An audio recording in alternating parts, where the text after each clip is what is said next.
Mga kagabay, magandang hapon, magandang gabi, magandang umaga, magandang tanghali. Saan man tayo naroroon, anuman ang ating mga ginagawa. Una at higit sa lahat, ating ialay ang ating mga sarili sa ating Panginoon. Sa loob lamang ng ilang mga sandali, ating damhin ang presensya ng Diyos. Sumasa atin ang pagpapala, ang biyaya, ang pag-ibig, at ang kapayapaan ng Ama, ng Anak, at ng Espiritu Santo, nabubuhay at naghari, iisang Diyos, magpasawalang hanggan. Mga kagabay, sa puntong ito, muli natin balikan ang ating nakarang tema hinggil sa kung ano ang nais nating gawin ng ating kapwa sa atin, gawin natin sa kanila. Kung ayaw natin, nagawan tayo ng masama, huwag tayong gumawa ng masama sa kapwa. Kung ayaw nating lukuhin, pagsamantalain tayo ng kapwa, masaktan tayo ng kapwa, huwag natin itong gawin sa ating kapwa. Sapagkat kung ano ang ating itatanim, ay siyang ating aanihin. Maaaring paminsan-minsan kabaligtaran. Gagawa ka ng kabutihan, gagantihan ka ng kasamaan. Pero generally, sa isang buong pagkasabi, kung ano ang ginagawa mo sa kapwa, ginagawa din sa, magagawin din sa atin ng kapwa.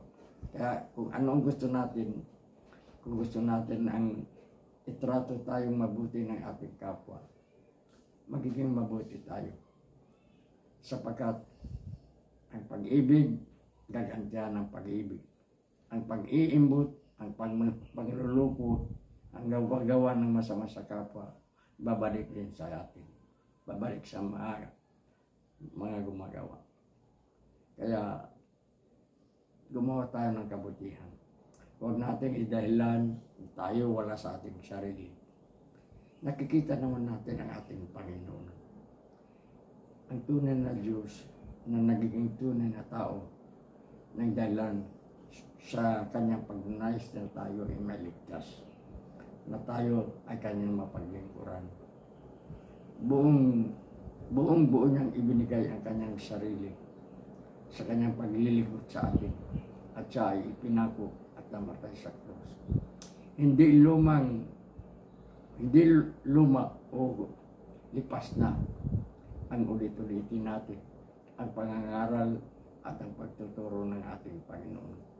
Minsan nga, may pumunta kay Jesus at nagsabi sa kanya, Panginoon, sasama ko sa iyo. Ano ang sagot ni Jesus? Tandaan mo, mabuti pa ang ibon may mga pugad na mapapahingahan. Mabuti pa ang mga lubo, may mga lungga sa sila maaaring magpahinga. Pero ang anak ng tao, ibig sabihin siya na isang Diyos, ay walang kahit bato na masasandalan upang magpahinga. Napakagandaan ng sinasabi ng ating Panginoon. Ipinapakita lamang niya ang kanyang pagdadakilan ng kahirapan. Si Jesus, ang hari ng mga hari, nagiging alipin na sumunod sa kagustuhan ng Ama, alang-alang sa ating kaligtasan. Minsan nga, na ano nga tayo sa ating sarili na kaya ang ating tema sa ating vlog ay hindi maibinta.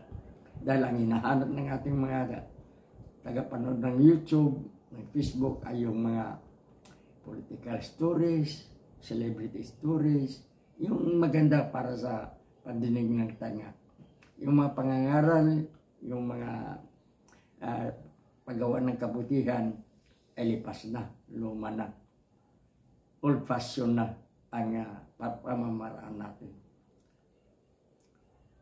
Sana, minsan-minsan maisip din natin na ang gawang kabutihan, ang paglilingkod na may pagmamahal anumang gawang kabutihan ay hindi makukuha sa pera, pagkain na ibibigay, damit na ibibigay. May mga paraan tayo para makatulong na hindi natin kailangan ang ating sarili o ang ating mga mahal sa buhay ay mawalan.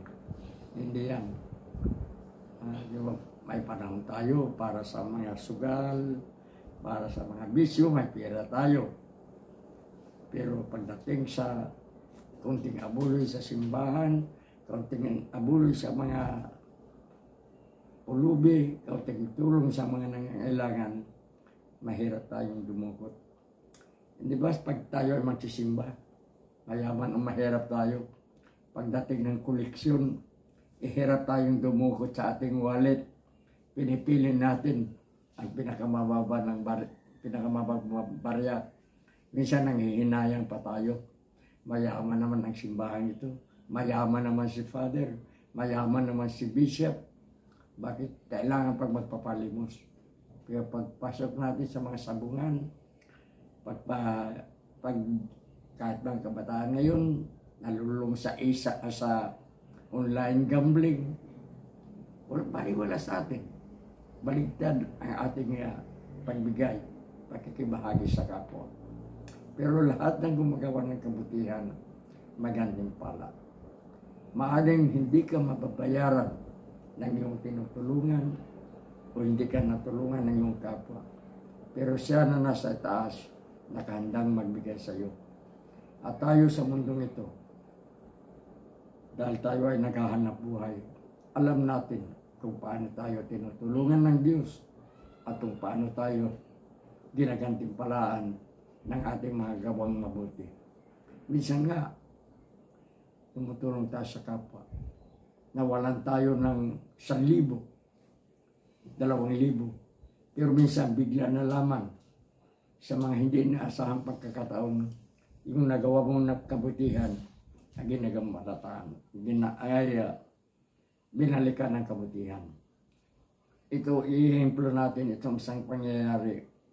Nung minsan lumabas tayo sa ating pinagtatrabahuan, bagong sahod, mas sumalubong sa atin.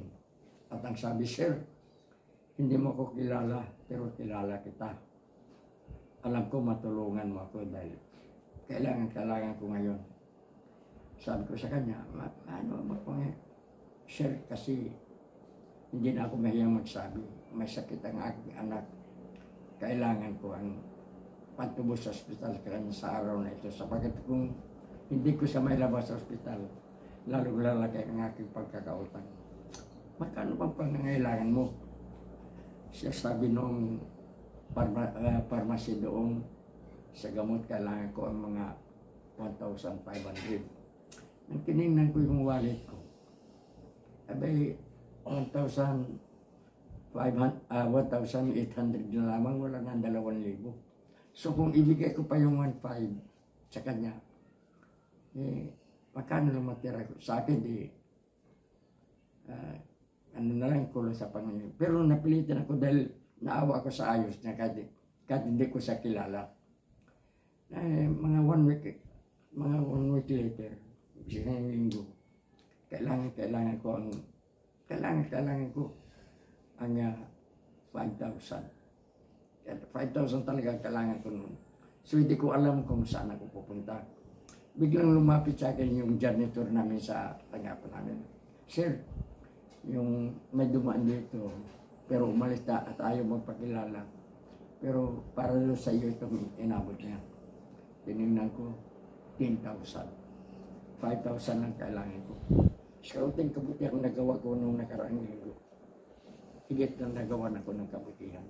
Sana, sa pamilya ng vlog na ito, kahit kukunti, makatulong tayo na magiging gabay sa mga nakakalimot. Tayo minsan, nangyari din sa atin itong vlog na ito. Minsan nga natatawa tayo sa ating sarili sapagkat natatamaan tayo ng vlog natin ito. Nangangaral tayo, samantalang dapat tayong pangaralan.